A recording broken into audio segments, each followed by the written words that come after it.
Good evening, everyone. Thank you so much for tuning in this lovely evening. My name is Elizabeth, the Education Coordinator for Marlene's Market and Deli. Tonight's special guest that we have with us, which is always an honor to work with, we have Dr. Jennea Wood, naturopathic doctor of Tummy Temple of Lacey.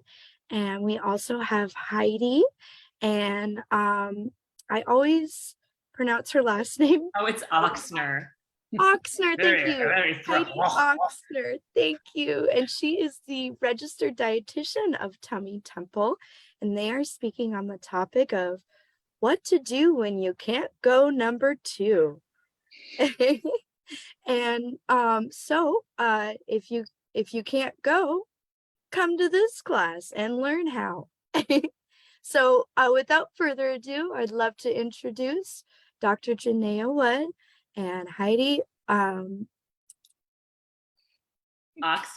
Ochsner. Thank you, Elizabeth. Thanks, Elizabeth. And thank you, Marlene's, for hosting. We really appreciate you having this class program. So cool. I'm Dr. Wood. I'm the naturopathic doctor, one of the 2 at our Lacey location of Tummy Temple. And I talk about the digestive system all day, every day, and hopefully you'll be able to learn something from myself and Heidi, who also talks about the digestive system all day, every day. Constantly. Yes. So I'm a registered dietitian at the Seattle location, also the product manager, and love talking about digestion. It's one of our favorite topics. And so Jennea is going to start us off. All right, so I just want to name that this is a taboo topic in our culture, and both Heidi and myself are very comfortable with this topic, but not everybody is. And so hopefully we can remove a little bit of the taboo nature today and, actually just talk about some of these things that don't get talked about very much, and answer some questions that maybe you had and hadn't had an opportunity to ask. I did want to say that you can submit your questions directly to one of us or directly to Elizabeth. So nobody can see what you're asking if you want. You don't need to, but that's one way to get your question answered without anybody seeing what you asked or who asked. All right, and Heidi is going to take it away. We're going to start with just the basic, like, what is constipation? You'll hear different things from different people about what might constitute that. And for natural medicine and in general, what we would say is that less than 1 very large or 2 large, complete and easy bowel movements a day is what we would consider on the constipated side. Everyone isn't the same, of course, but natural medicine doesn't really follow the idea that you might have heard before that anywhere from 3 bowel movements a week to 2 times a day is in the normal range. Because if you're having 3 bowel movements a week, we would definitely say that we believed you were constipated. There is also a quality versus quantity issue. It's not always just the number of bowel movements. I've had people say, oh yeah, no, I go to the bathroom 3 times a day.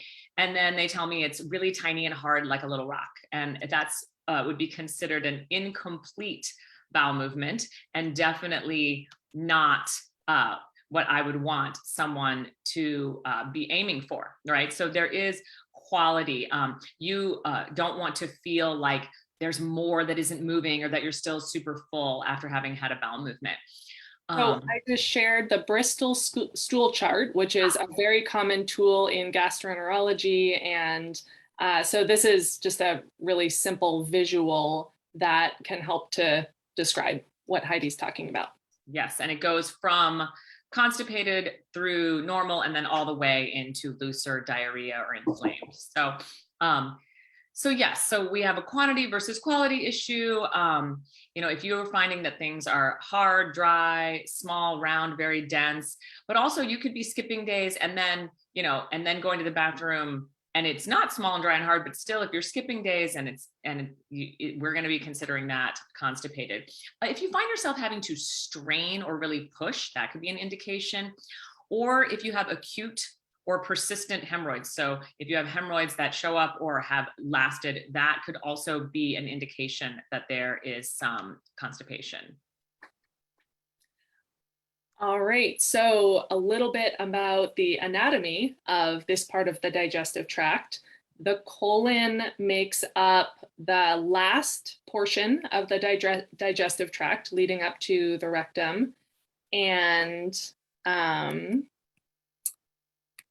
you should be able to see an image on the screen. Yeah, Heidi just shared an image. So the final 5 feet, it kind of sticks to the outer edges of the intestines and is actually attached up to the liver in one corner and up to the spleen in the other upper corner. It's about 5 feet long in most people. And it has a number of roles. One of them is it acts as a storage and fermentation chamber for our trillions of gut bacteria.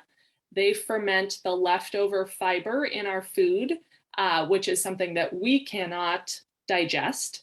And they ferment it and produce things like lactic acid, acetic acid, other beneficial acidic compounds like butyrate or butyric acid, hormones, vitamins. A very large percentage of our serotonin is actually produced in the gut in sort of in conjunction between our cells and the gut bacteria. Vitamins are produced, some of our vitamins are produced by gut bacteria, such as vitamin K2. And then a bunch of our energy, actually up to 10% of the energy we use to power our bodies is actually produced by this bacterial fermentation. And then depending on which types of bacteria are present and in which ratios, some of them produce, instead of the lactic acid, acetic acid, that sort of thing, they produce hydrogen and methane gas. And so if we have a big proportion of the bacteria that are those type, then that's one of the ways that we can be gassy and bloated. And then the final function of the colon is as a dehydration chamber. So when we're digesting our food and actually absorbing the nutrients, it's in a liquid form, and that happens in the small intestine. So the next 9 feet up above the colon, also known as the large intestine. So that liquid passes into the colon. We want it to come out as formed stool, not hard, but formed. And so the colon's job is to actually draw water back out of the liquidy stool and make it solid.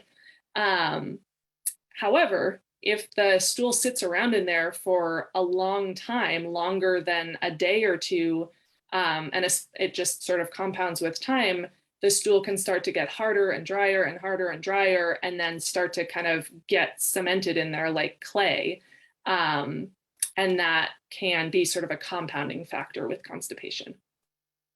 So we're going to talk about some common reasons why you might be more chronically constipated, and of course how to deal with them too.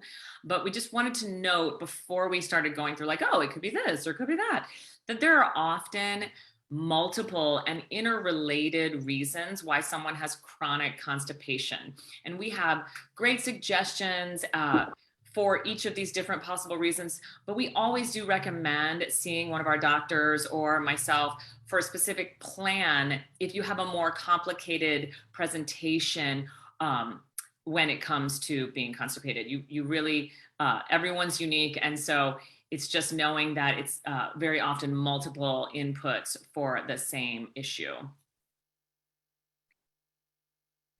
And then Jennea was going to give a little IBS moment.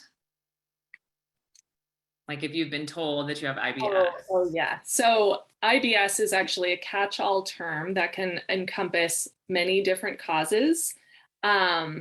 So a lot of the things that we're going to talk about today can play a role in IBS, and there can be other factors as well. Cool. So let's start with the basics for common reasons why someone might be constipated chronically. Dehydration. Everyone knows this one. Okay, dehydration. I'm not drinking enough water. So how much water am I supposed to drink? Half your body weight in ounces is a very common recommendation, but there is a limit. I wouldn't have more than a gallon of water in a day. So half your body weight in ounces is a very common amount of water to drink. But sometimes you can be drinking all this water and still feel dehydrated. You can just feel like you're kind of peeing it all away, or you drink it, but it just doesn't feel like it's staying with you. So that might be an indication that you need some electrolytes. Electrolytes are going to be helpful in getting the water to go where it needs to go and do what it needs to do. So electrolytes, you can do, you can add to your water something like lemon or lime juice and a pinch of sea salt, or you could ask something, something like you get something like Elite, which is an electrolyte concentrate that we have that's a liquid that you can add to your water so that you know you're getting in the electrolytes when you're drinking your water. I've just shared a link to our product collection, so that includes Elite and anything else we talk about here in case you want to take a look. Thank you, Dr. Wood. Also, some things are dehydrating, right? So we have to consider what could be dehydrating. Things like alcohol can definitely be dehydrating. Caffeine can even be dehydrating. So if you're drinking lots of these liquids, you're going to want to kind of add extra water in to make up for that dehydration. Another huge topic with constipation is lack of fiber in the diet. And that is one of the absolute most common things when I have someone come in to see me to address their constipation, whether it's in a consult visit or a colonic visit. I always ask about this. And, it's a sort of misunderstood topic. A lot of people think that if you eat lots of fruits and vegetables, you must be getting enough fiber. And unfortunately, that's actually not really the case. And the reason for that is that we have bred our fruits and vegetables to have a lot less fiber so that there's more room for sugar and water. And so it's a lot easier to chew. So our hunter-gatherer ancestors absolutely could get like 100 grams of fiber per day eating wild fruits and vegetables as well, and maybe some wild nuts, seeds, that sort of thing, and then meat. But we cannot do that. So these days, the FDA says that we should get 25 grams of fiber per day, and I think they vary it a little bit between men and women, but somewhere around that. I try to get people to aim for at least 30 grams of fiber, but maybe even up to 50. I think it's probably not necessary and certainly going to be challenging to get 100 grams of fiber. And you would really have to work up to that as well, because you have to have a microbiome or gut bacteria that are adapted to eating that much fiber. And that takes time to get there.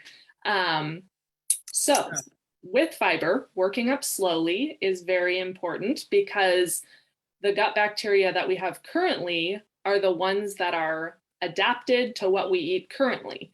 And so if that's more on the fiber deficient side and suddenly we're like, I'm going to eat all the fiber and eat a cup of beans and a bunch of ground flax seeds and just load on the fiber, there'll only be a couple bacteria kicking around that really know what to do with that and can ferment it without producing a ton of gas. Plus, if you're dehydrated and you already have a backed up colon and you add in all that fiber, it can kind of form a plug. So it works really well to start with a colonic and clear things out first and then start adding fiber in. And then it should always be paired with plenty of water. And then working up slowly works really well. So increasing whole grains, legumes like nuts and beans, nuts and seeds, and then whole fruits and vegetables. And the seeds that are highest in fiber are flaxseed, which does need to be ground, and then chia seeds, which does not need to be ground. And then we also want to be increasing our fermented foods and our prebiotics, which really that is, for the most part, another term for fiber, but there are some certain types of fiber that are rich in things like onions and garlic and Jerusalem artichokes that are especially prebiotic. And then we really need to be avoiding highly processed foods, fast foods, consider decreasing meat and dairy, as those can be quite constipating. And then definitely balancing those foods out with plenty of fruits and vegetables and fiber-rich foods. We offer a couple really nice fiber formulas, which can be a great convenient way to add in a little bit of additional fiber. So, somewhere around a tablespoon, 1 to 2 times a day, and you would mix it in like 8 to 12 ounces of water and drink it down. And that way you're getting it with the water that is needed. Some people don't like some people I've heard complaints about people not liking the texture of a supplemental fiber. So you can also just mix it in a little bit of water and then drink a bunch of water right afterwards. So you sort of shoot it down and get that over with, and then you can drink more water. Other people will blend it into a smoothie or something like that. But the importance of fiber cannot be overstated, but also the importance of getting enough water and making sure you go slowly, because sometimes it can just create, as Jennea was saying, a bit of a log jam if you aren't doing that correctly. Yes. So the 2 products we have are Smooth Passage, which is powdered form, and then Fiber Ease, which is a capsule form. And then movement is really, really important and just kind of a basic contributing factor to keeping the bowels moving regularly. Doesn't have to be a ton of exercise. You don't have to go for a long run, although bumping up the metabolism can help a little bit in some ways with constipation. But just at the minimum, some stretching, especially like knee to chest stretching, lunges, cat-cow pose in yoga are great movements that actually help kind of move the abdomen itself and stretch the intestines a little bit and compress the intestines. And that can be really, really helpful. And then ideally, at least some walking, like bare minimum, 20 minutes a day. I've literally had clients who cannot go to the bathroom unless they exercise that day. Yeah. So it's definitely, people don't think about it, but it's definitely can be key. Mm-hmm. And then one final basic thing is we can actually train our bodies out of listening to the signals that we need to go to the bathroom. And this happens quite often. So our bodies are highly tuned to routine. Our nervous system that controls signals to the gut is very dependent on routine. It does not like to be outside of that routine. It's one of the reasons a lot of people get constipated when they're traveling. There are a lot of other reasons too, like dehydration and sitting a lot on a plane and, all of that. But one of them is being out of routine. And so a lot of times, oftentimes we poop at the same time every single day. And I have a lot of people come in who have been constipated, and part of the process of getting out of that is essentially retraining the body to go to the bathroom at the same time every day, which can look like just sit on the toilet for a couple minutes every day at the same time. Doesn't matter if nothing happens. Don't make it a stressful thing. You're just allowing the opportunity to retrain that habit.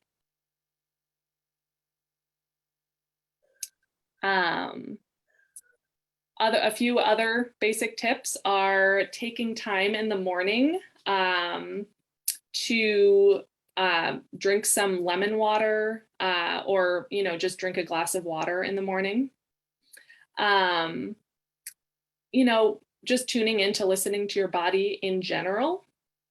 And then if you are kind of taking on this bowel retraining, sitting on the toilet for a couple minutes at the same time every day, some other things that can help are to put your feet up on a stool.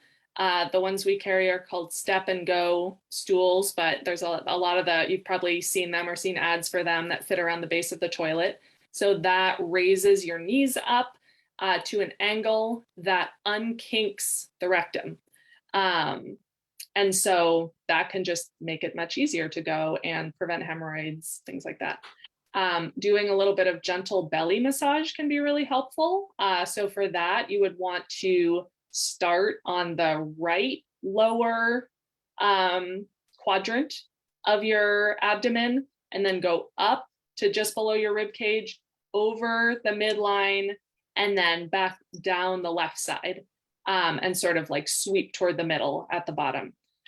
We actually will be sending out a follow-up email to everyone who's registered for this class, even if whether or not you attended, as long as you're registered. And we're going to include a handout that has some coaching tips on self belly massage. And then, like I said, don't worry if nothing happens. It's just about allowing the opportunity. It's not, trying to say you have to go every day. And then if you're just not even feeling any signals, there are supplements that can kind of help restore that and help retrain. And so one of those is called Modal Restore. And then the other one is Daiju, which is our sort of go-to for all things constipation. Really, really helpful intestinal formula that helps us digest our food better, and then also helps with motility, helps with constipation. And then colonics can actually be used in a way, they both clear out the old hardened stool, but they also can be used to kind of help retrain those signals, because there's water going in and it sort of emphasizes what that feeling feels like. And so it can help get that back. Not to mention, one of the reasons we lose some of the motility in the colon is when it gets stretched out and too full of stool. And so colonics help clear out the old hardened stuff that's stretching out the walls, and then the walls can actually contract again. I've often seen that capacity return after colonics. Like a little workout, an internal workout. It tones that muscle. I mean, it really does. I think I was frozen there for a second. So now I'm going to talk about our nervous system and stress, and how stress can affect your digestive tract. So everyone's heard of fight or flight nervous system state, right? The sympathetic dominant nervous system state. The opposite of that is parasympathetic, which is rest and digest, right? So our nervous systems are really highly tuned to stress. And if we're in a stressed out state, our bodies are essentially going to act like we're running from a bear. And when you're running from a bear, you are not thinking about going to the bathroom, and your body is turning that off. Basically, it would be very vulnerable if you needed to go to the bathroom when you were simultaneously running from a bear. So in that kind of state, your body is going to have blood leave the digestive tract and go to other parts of your body that are more important for saving your life.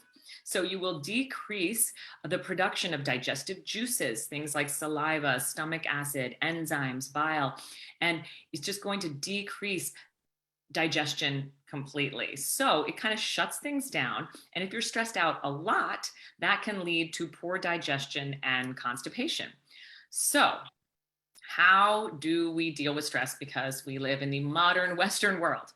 Well, there's definitely a number of things that you can do to help bring your body out of that fight or flight state and back into rest and digest. So there are lifestyle things to help you de-stress. So this is everything from, changing your job if you know you need to, but it could also be exercising. That's very, very de-stressing. Or meditation, yoga, listening to calming music, taking a few extra minutes in the morning or the evening.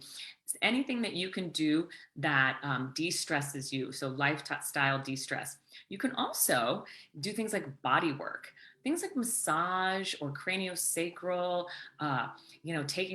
doing an Epsom salt bath at home, but body work, doing something to just calm the body physically is extremely helpful for kind of resetting that nervous system.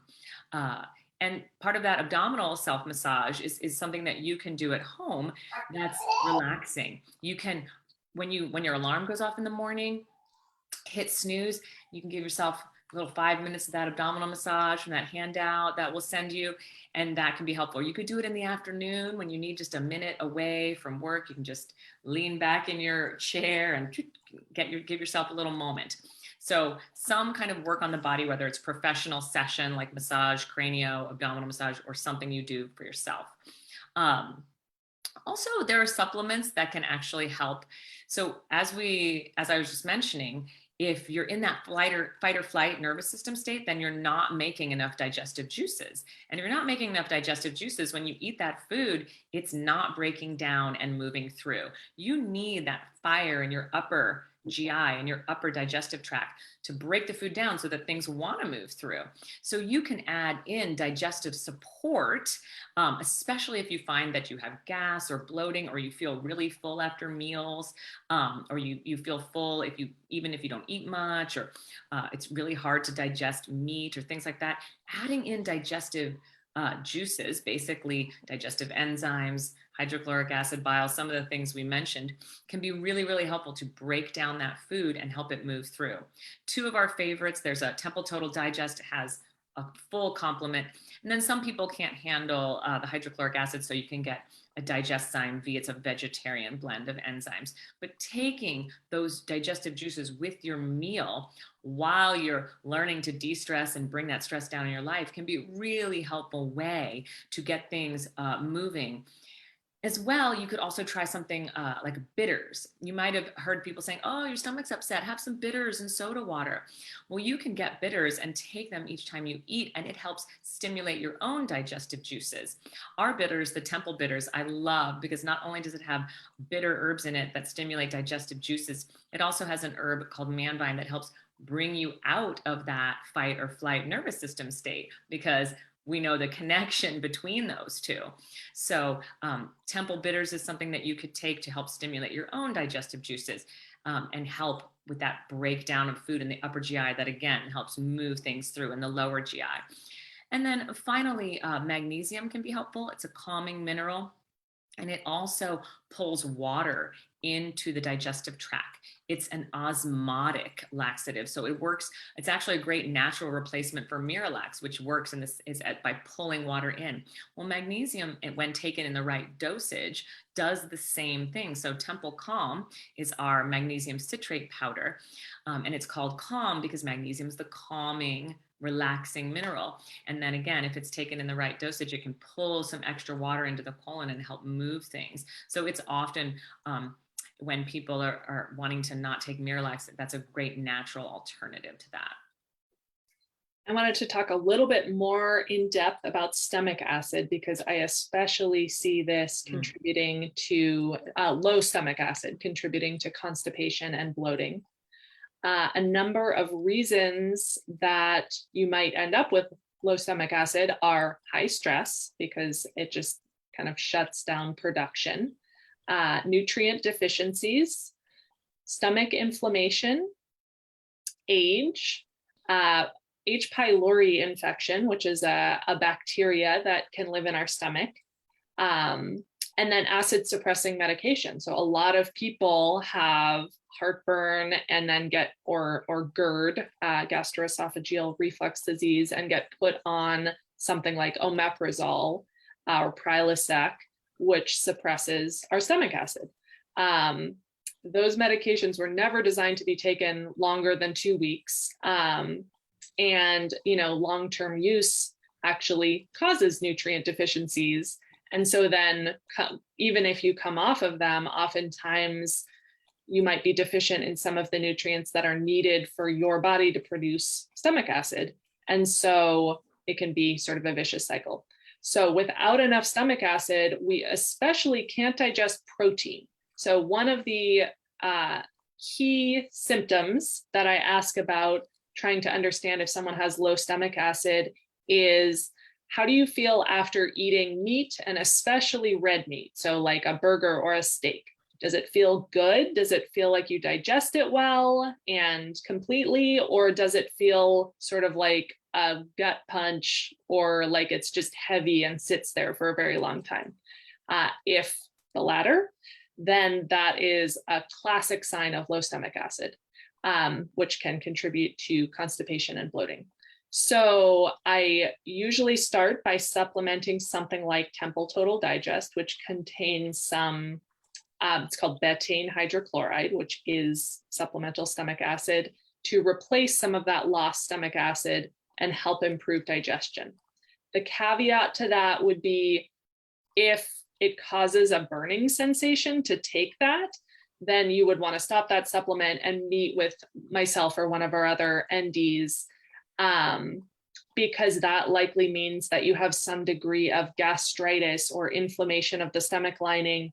And our stomachs are meant to be able to hold highly acidic contents, like pH of 2, which is, could like burn through any other tissue. The stomach is meant to have this thick mucus layer so that it can hold that and be fine. But that mucus layer can get broken down for a variety of reasons.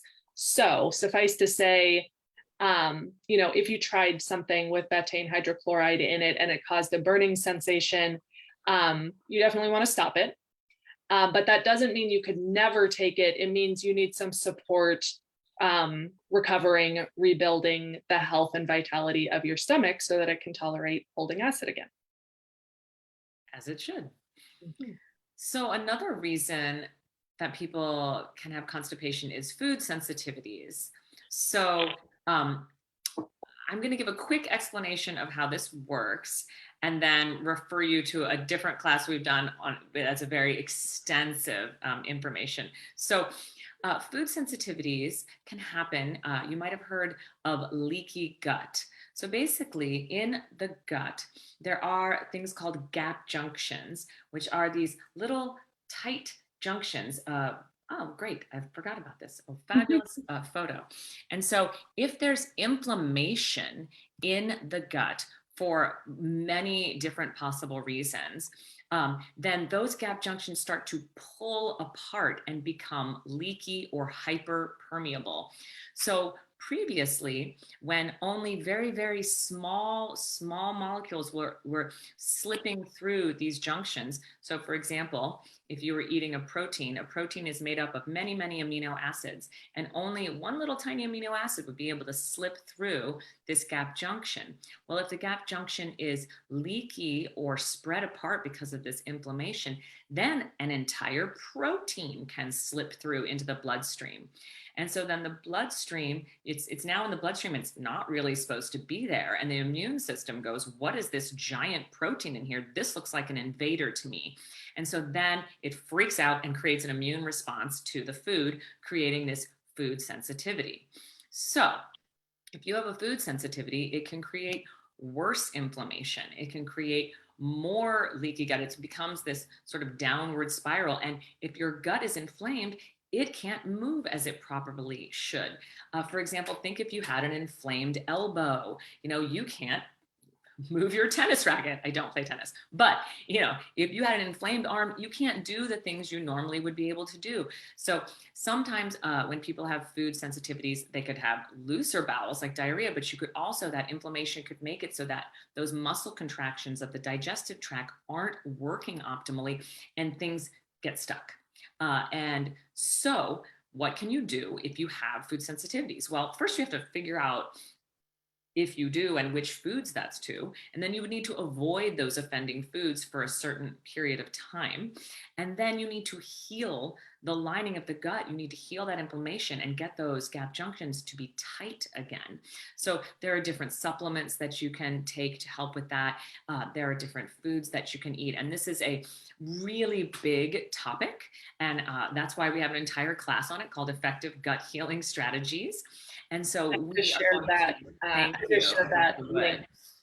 So in the chat, there is a link to a recording of that class if you think that could possibly be you. And I did receive a question, so I'm going to pause and answer that right now. How about when there is a blockage in the colon, like a prostate cancer is pushing on the colon and the patient is not able to poop normally? So, we do have, as naturopathic doctors are not able to treat cancer directly. There are some NDs who do specialize in cancer care, and they do work with people as long as there's an oncologist on board. But in this case, we would be treating the constipation that's a side effect of the cancer. And yes, generally that is totally doable to use colonics to help evacuate stool when there's something like a tumor. Usually we would want to get an okay from the person's oncologist. But yes, absolutely. We have had people come in for colonics or just supportive care.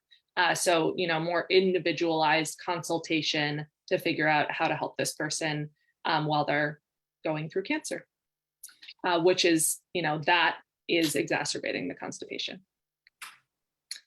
All right. And Heidi, maybe, I don't know if you're checking your direct messages, but that one was sent directly to me. It just, I am. Thank you. Some to you. Okay, so I'm going to talk a little bit more about the microbiome. When we have imbalances in the gut bacteria in the colon, that's called dysbiosis. And that can include things like overgrowth of yeast, like Candida. It can also include something called SIBO, or small intestine bacterial overgrowth, which is where we get too many bacteria growing higher up in the intestines, in the small intestine above the colon. So in a healthy state, we have this rich, diverse forest of bacterial species living in the gut. And actually, very interestingly, it's basically what we got from our mom and what our mom got from our grandmother. And that can get thrown off and disrupted by overuse of antibiotics or through C-section birth, although there are some ways to help keep the microbiome intact, even if someone has to have a C-section. But we just get countless benefits from these highly specialized, diverse bacteria that are meant to be living in the gut. So they contribute to the functioning of our immune system, brain function, our hormone balance, and many, many more things. So with overuse of antibiotics, which, I read a book on this recently that was saying your average person has had something like 17 courses of antibiotics by the time they're an adult. It's just getting really, really out of control. So that's not to say that antibiotics aren't life-saving in certain situations. And I'm so glad they exist because they've saved countless lives, but they get overused for things that don't require antibiotics all the time, such as fattening up meat. So, that has just wreaked havoc on our microbiomes, as well as, things like viral ear infections that don't need an antibiotic because antibiotics don't kill viruses.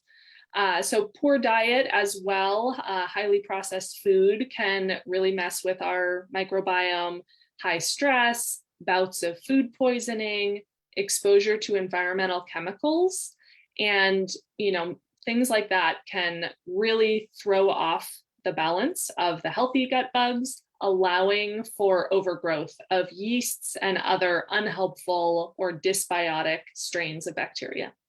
So this is also a huge topic, and we can't go into detail, but our naturopathic doctor team can assist you. We do have some really great stool testing available that helps to really get into the nitty-gritty and assess what's going on with your microbiome. Do you have a yeast overgrowth? Do you have too many bacteria in the small intestine?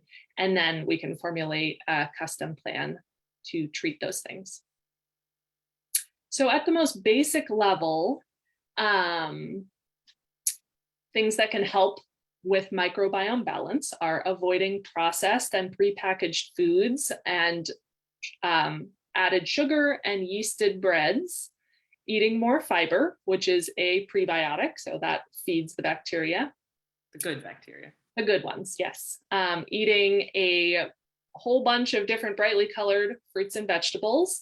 And that is because those bright colors in the fruits and vegetables they're called polyphenols, but they're plant antioxidants.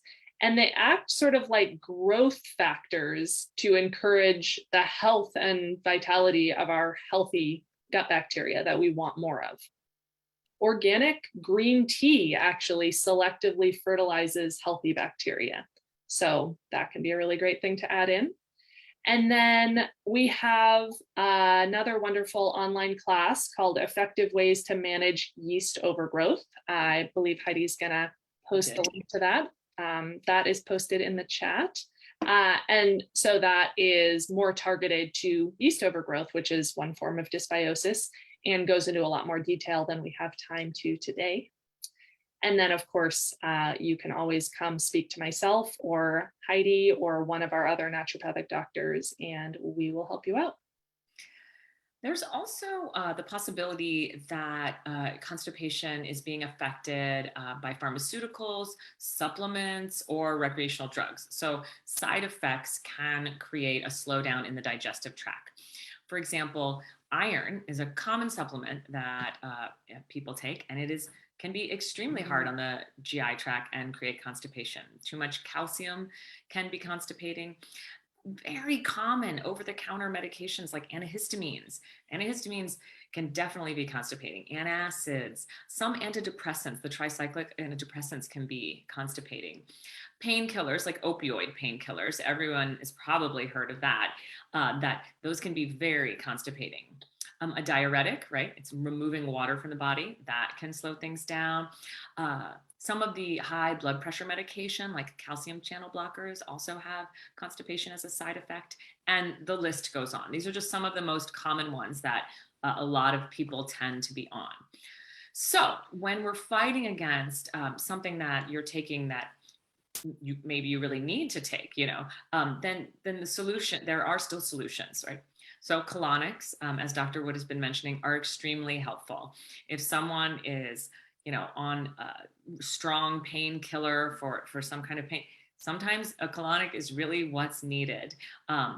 As well, there are some supplements that can be helpful. I believe Dr. Wood mentioned daiju earlier. It is a bitter Chinese herbs that stimulate digestive juices and also help move the colon. Use that a lot. And sometimes use that in combination with the Temple Calm, which is that magnesium citrate that I mentioned before that we often use as sort of a natural version of Miralax.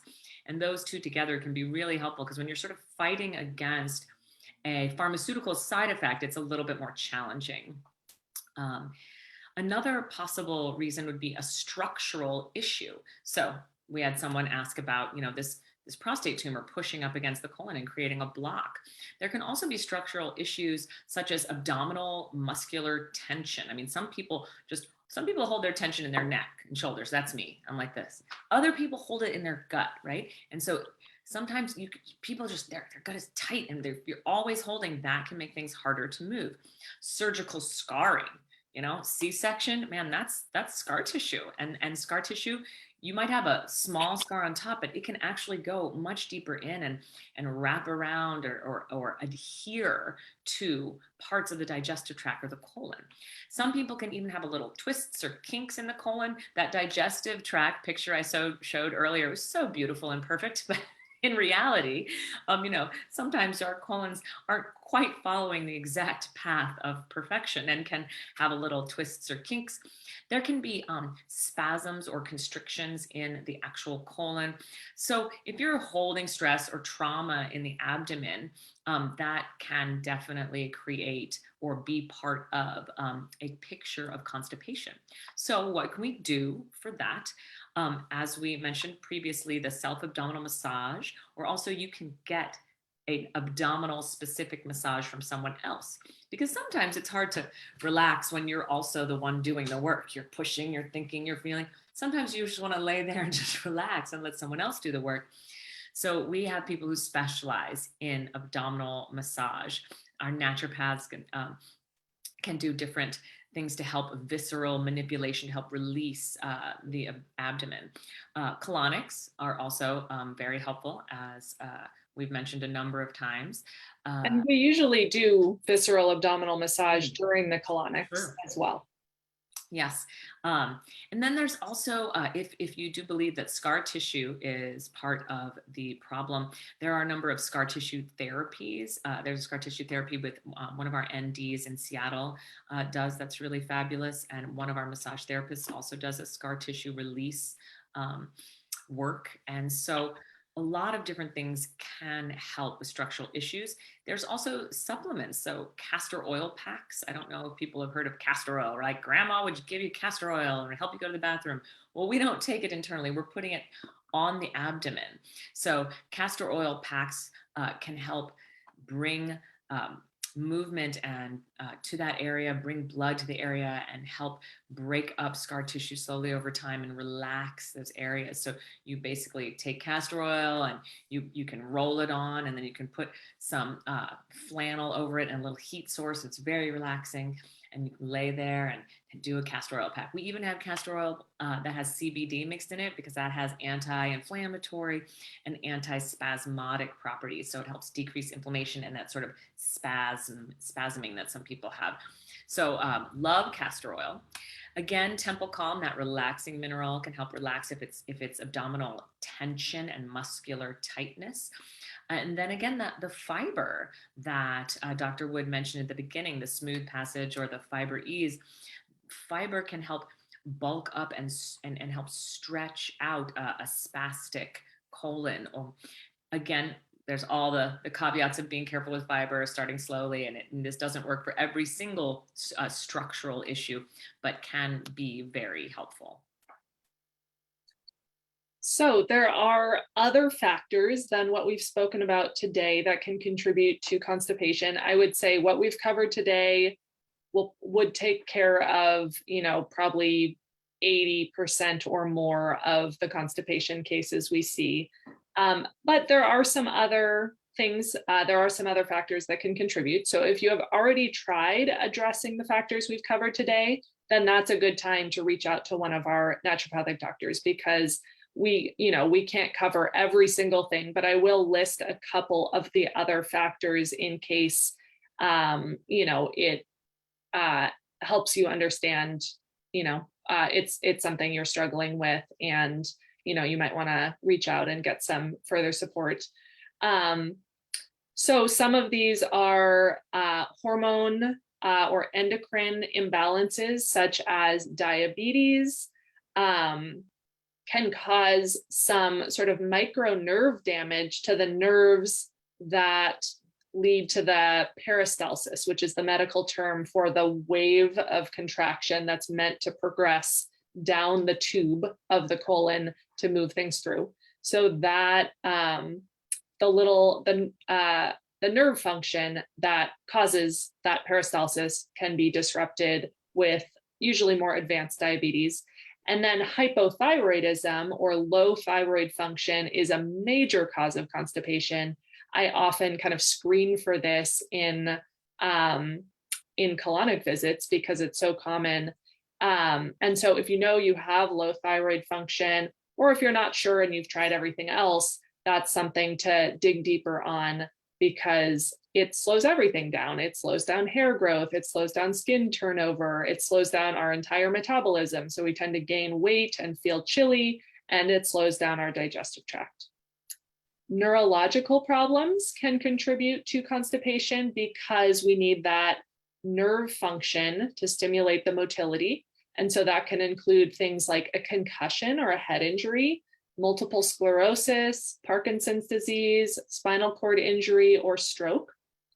Pelvic floor dysfunction can cause constipation because the sling of muscles that supports our internal organs can either be spasming in a way that pinches the rectum and makes it harder to go to the bathroom, or can just be pulling one way or the other, can kind of kink off the exit.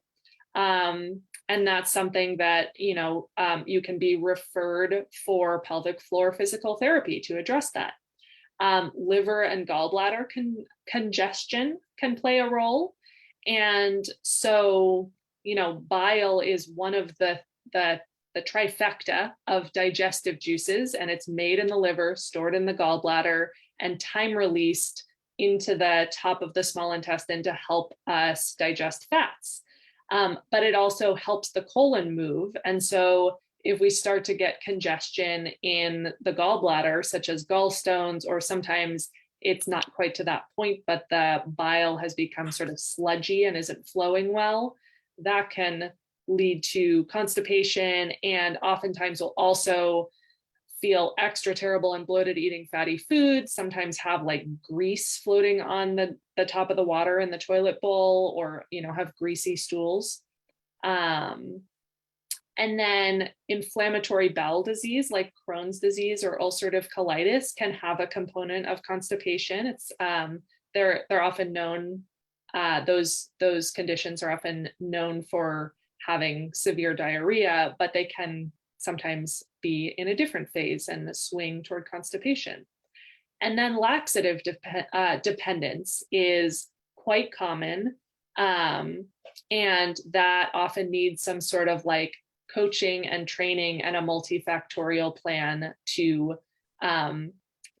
retrain the bowels and get off of stronger laxatives, especially things like senna is especially prone for that.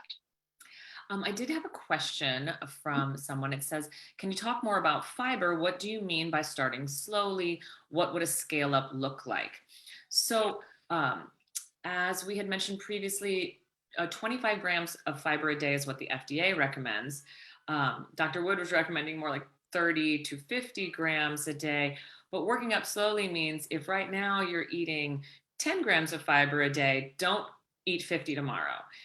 You're going to want to work that up slowly, because that can create a lot of gas and bloating if your microbiome or the good bacteria in your gut are not used to that much fiber at one time. And if we're talking about supplemental fiber, then for example, the Smooth Passage is a powder, right? And if you look on the label, it says a tablespoon, 1 to 3 times a day. And I'm like, whoa, I would say start with a half a teaspoon, mix it with a lot of water, or mix it with a little water and then drink a lot of water afterwards, and see how that goes. Do that for a few days, and then move it up to a teaspoon, and then move it up to a teaspoon and a half. So you're slowly stepping up, because you don't want to dump a ton of fiber in with not enough water, or maybe on top of a whole bunch of things that haven't moved, and just create more of a log jam. Very often, as Dr. Wood mentioned, it's really helpful to get a colonic and clear things out and then start your fiber. Or, so often fiber is something that I'll do not as a first step, unless someone is saying something like, oh, usually I go to the bathroom all the time, but I just haven't been eating very well and I was traveling and I got a little backed up. And then I might be like, oh, okay, well, maybe try a little extra fiber. But if it's a chronic long-term thing, fiber is not the first thing out of the chute. It's usually added to other things. And then one way I talk about it with respect to foods is like start with a quarter cup of beans daily for a week, and then half a cup of beans for the next week. But, slow like that. So if we're talking about beans, a quarter cup at a time, and give it a week for your microbiome to adapt. If we're talking about ground flaxseed, a teaspoon, start with a teaspoon, and then after 5 days to a week, add a second teaspoon and work up like that. Or same thing, a teaspoon of chia seeds. So hopefully that covers all of the bases with incremental fiber increases. Definitely. And then, we just wanted to also mention sort of what can you expect when you're addressing constipation? You can expect ups and downs, but if you should be going in the right direction and seeing progression. So often I say it looks like this, right? Like it's going up, but it's going up and down as it's going up. You know, as well, you could consider there's this sort of common saying that 1 month for every year you've had the issue. So if someone comes in and says, it's been like this for a decade, I'm like, okay, well, you know, it's going to be a few seasons of work, but again, you're going to see change through that time. So you're going to be, you know, heartened. Okay, yes, this is going in the right direction, but you have to give it some time. It took a while for the problem to show up, and it's going to take a little while to train it back. And you will have better results with a multifaceted approach. This means diet and body work and maybe some supplements and maybe some lifestyle changes are going to work better than I just took this pill, or I just did one colonic, or I just added in some extra fiber, right? If you do all the things together, you're going to get a better result, because very often it's a multifaceted reasons that are causing the constipation. So a multifaceted approach is helpful. And you know, be realistic. There could be some trial and error. You know, finding out what works for you is, you know, there's always a book out there that says, if you do this, this will be everything and it'll be perfect. But realistically, you're doing a little bit of experimenting and finding out what works for you. There might be a little tweaking of the diet, a little tweaking of the supplements you're trying, or the body work sessions that you're trying. And that's where you know, we can often be very helpful. And then you might need a little maintenance work, especially if you've had long-term constipation. You know, I have clients come to me all the time that say, I've been constipated since high school, as long as I can remember, 20 years. And so we get them back on track, but then I don't just say, okay, now you're back on track, I'll never see you again. I go, you know, maybe you should come in seasonally for a colonic, or maybe you should come in once a month for a little while and then seasonally. Let's make sure that you're staying on track, because it's easier to be preventative and stay out of a hole than it is to dig out of the hole once you're in it. So the need for maintenance work is also realistic. I did receive another question. Oh, great. So why would someone have gel-like texture that's not stool in a bowel movement? Is this a sign of inflammation? So the two things that come to mind are mucus, which is very common, but yes, it can be a sign of inflammation. It can be actually coming from the nasal passages sometimes. During a colonic, sometimes we'll see a lot of clumps of mucus go by because you can see what's coming out. And sometimes the person will have a cold and they've been swallowing a bunch of mucus, and so that's coming out.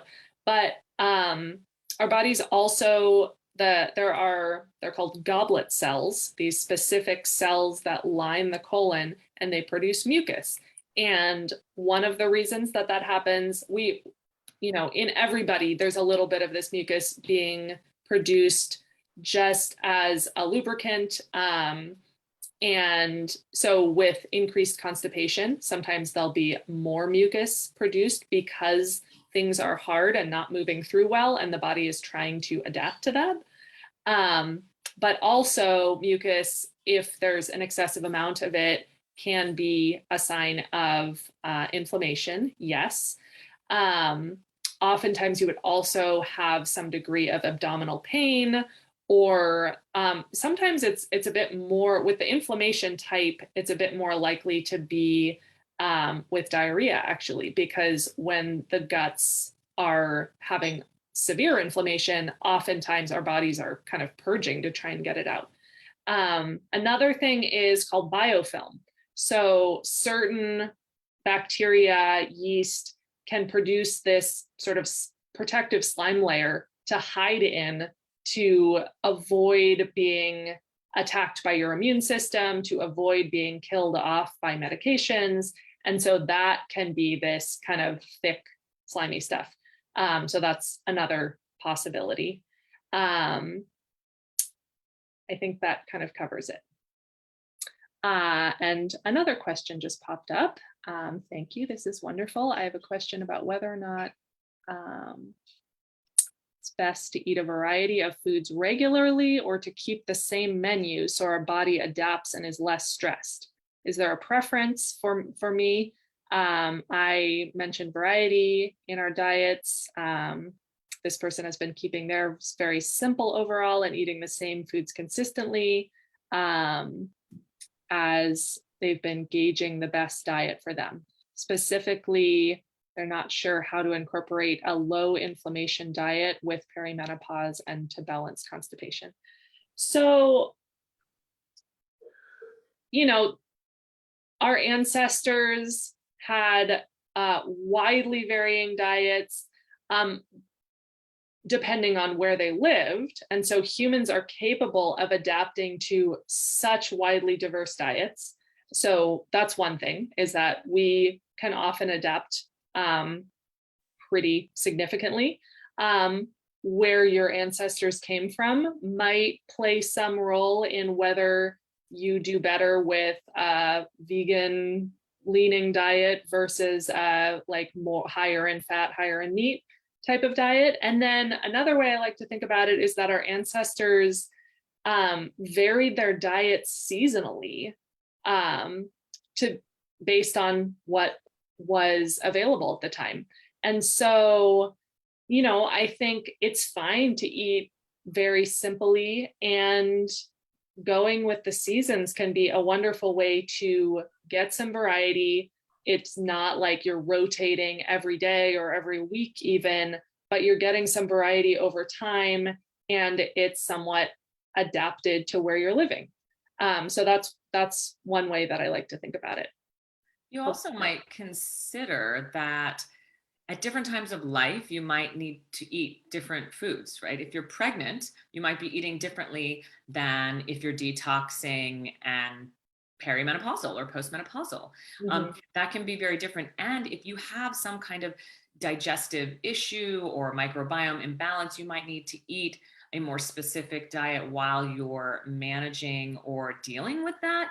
And then the goal would be to be able to eat a more varied diet than that. Sometimes people are eating very pared down diets because they feel like these other things they just can't digest, or it creates negative problems, gas, bloating. And so the goal would be to work with someone to help you maybe rebalance that microbiome if that's the issue, or heal from the foods that you've become sensitive to and avoid those for a while, but to be able to possibly bring some of that back in and expand to a more varied diet at some point. Absolutely. I agree with that. And yeah, it sounds like, to your question, you know, a little customized support would probably be really helpful for you. Yes, hormones can definitely play a role for sure. So. All right. And then I want to end on a final note. This is totally doable. We have had countless cases at Tummy Temple of people who have been constipated for their entire life, or for a decade or 2 decades or 3 decades, and are able to completely rebalance and not be constipated anymore, or, you know, still have a little bit of the tendency, but have it completely under control. It's just not running their life anymore. So this happens all the time. It's totally possible, just takes a little bit of tweaking and time. Sometimes it can be pretty quick once you figure out what the things were that were slowing things down. So, you know, maybe about maybe the first try doesn't quite work for you, but you know, we have so many tools available that you know, this is what we do. We're very experienced. So let us know if you need individual support. And, you know, if you want to stay in touch or receive updates on new classes or tips or recipes, you can sign up to our newsletter, which I just put into the chat.